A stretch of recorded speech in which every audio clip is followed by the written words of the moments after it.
Hello, welcome back to the channel. It's been a minute and please stay right there. I missed you so much. It's been a while. So much has been happening, but today I have something that is burning, a story that is sad. I can't even comprehend it, but I think it triggered something in me and I just needed to talk about it.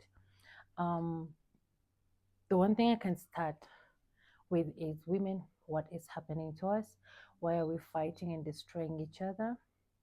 We were created to help and be helpers, but instead we are helping everyone, but we're not helping each other. And the reason why I'm saying this is because of what is happening to a woman. I feel like the whole world is fighting against her, and no one is recognizing the pain that she's going through. I'm gonna tell you guys a story, and it's happening right now here in Uganda. It's about a lady, and she just didn't lose one nor two, but it's said that she lost or has lost three kids. So apparently, this man was traveling from, I don't know, Kampala, Masaka to the airport here in Entebbe, and they met an accident and he died. And he didn't die alone, he died with his two children. Remember, there were like five people in the car, and he said that this lady, the mother to these kids, was also in the car, but she didn't die, but the other kid got hurt too, and was in the hospital under oxygen and observation.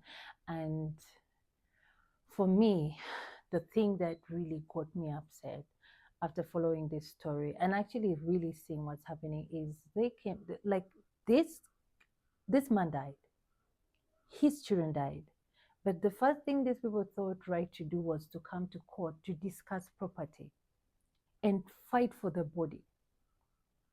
But the alarming part for me is the mother of the man. I want to tell you, oh, God bless all our mothers. But I don't think mothers know how powerful what they say is and what they do, the actions, the implication of that. The mother of this man was screaming and crying in court and saying, "No, let me bury my son and you bury your children." Wow. This is a grandmother, and yes, she was in pain, but she was in pain too.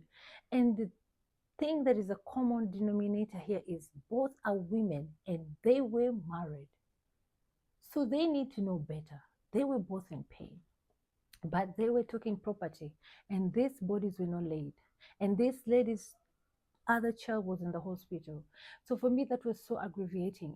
It really made me unsettled. I was just heartbroken, and I think it came from a place of being a wife and leaving your family and coming to settle and build with your husband, knowing that everything is okay, only to realize that you were even never liked.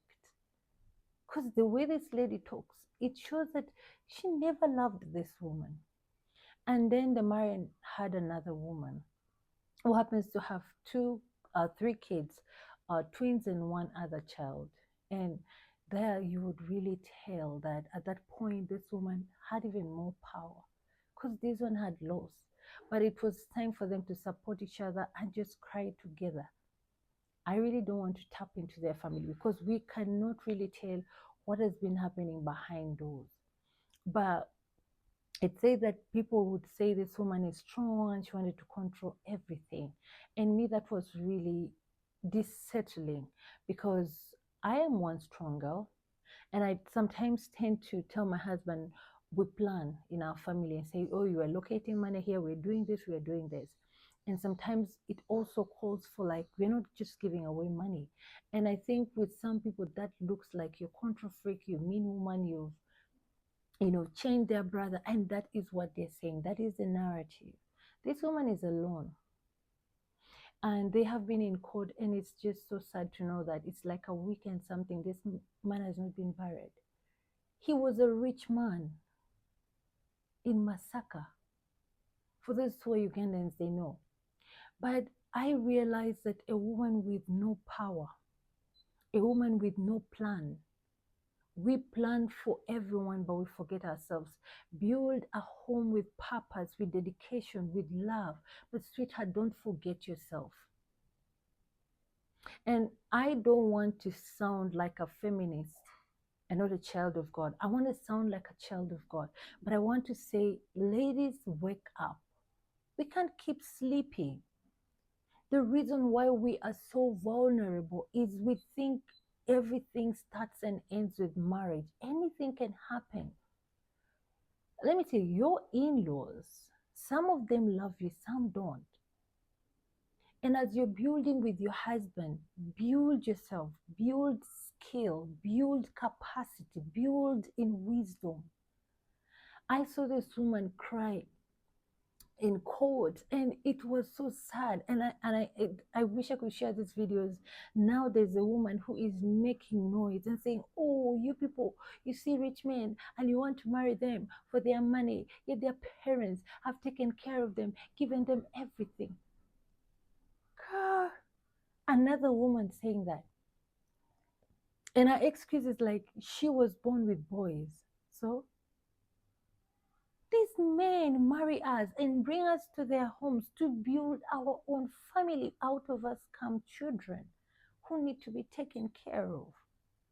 I think women need to start to think about the other woman. Let's think about the other woman.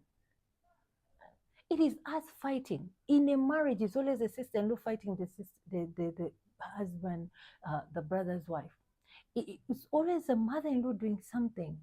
It's always another woman trying to get herself in an already set marriage. We need to start looking within us and just see what's the issue? Why are we bitter with each other? Is it hard to say no to a womanizer?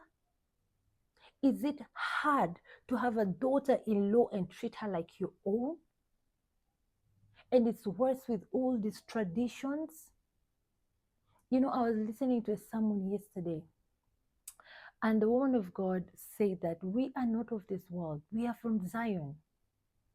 Everything that is happening in this world, it's just some things are meant to make life easy. Some things are meant to just make it. It was just supposed to make a little bit of boundaries down here. But it is okay for your daughter-in-law to be your daughter. It's you can't make your sister-in-law your sister. But it's now girls get married to homes and they're like, fear women, fear sister-in-laws, sisters-in-law. It's like, it's, oh God, it's body shifting. And I was thinking, because the same story, I was talking with a friend of mine, and I was like, this story starts, women fighting women starts from way back. When we talk about our mother in the Lord, Sarah, I mean, Sarah did something really, that was cruel. You can tell your husband to go and sleep with a slave because you, number one, wanted a hair. That is using someone. Secondly, when she has the kid and it seems like father was like enjoying and having a good time, you didn't feel right. You didn't feel like, nah. You still, told your husband, Sarah told Abraham to chase this lady, the mother to Ishmael.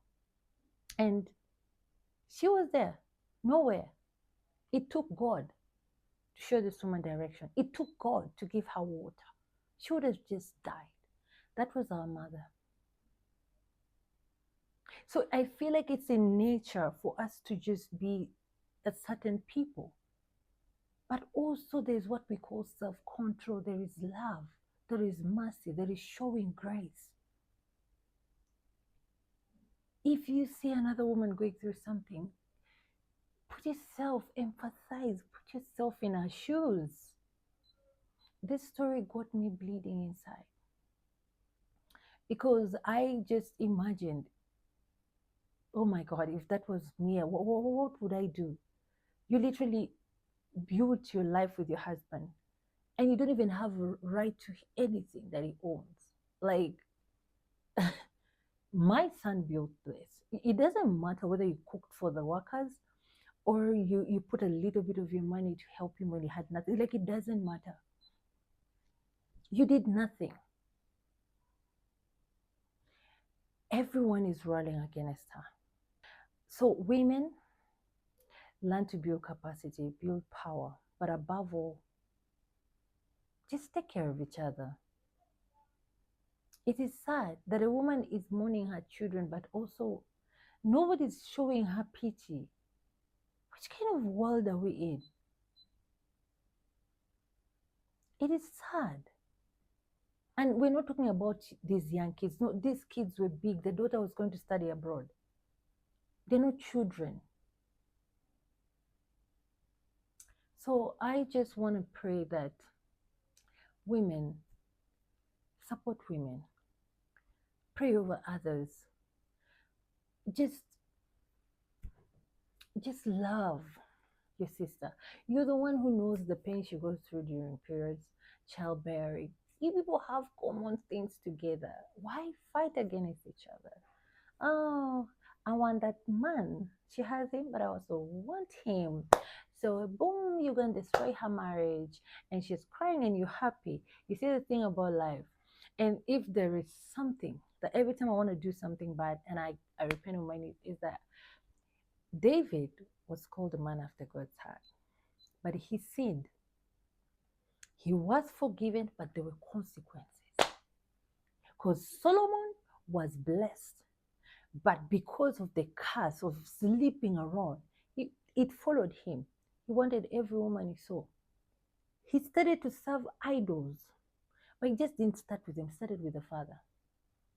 And then Rehoboam, until when he everything to do with David disappeared. You might think hurting others won't come and bite you. It will. And I want the message that I want to leave here is, if you're a woman, if you think that hurting another woman gives you pleasure, I want you to know, like treating another daughter-in-law bad, someone's child, and saying, oh, she came here and my son gave her everything. You don't see her value. That's exactly what will happen to your child. Because when you plant a seed, oh, there is a harvest season.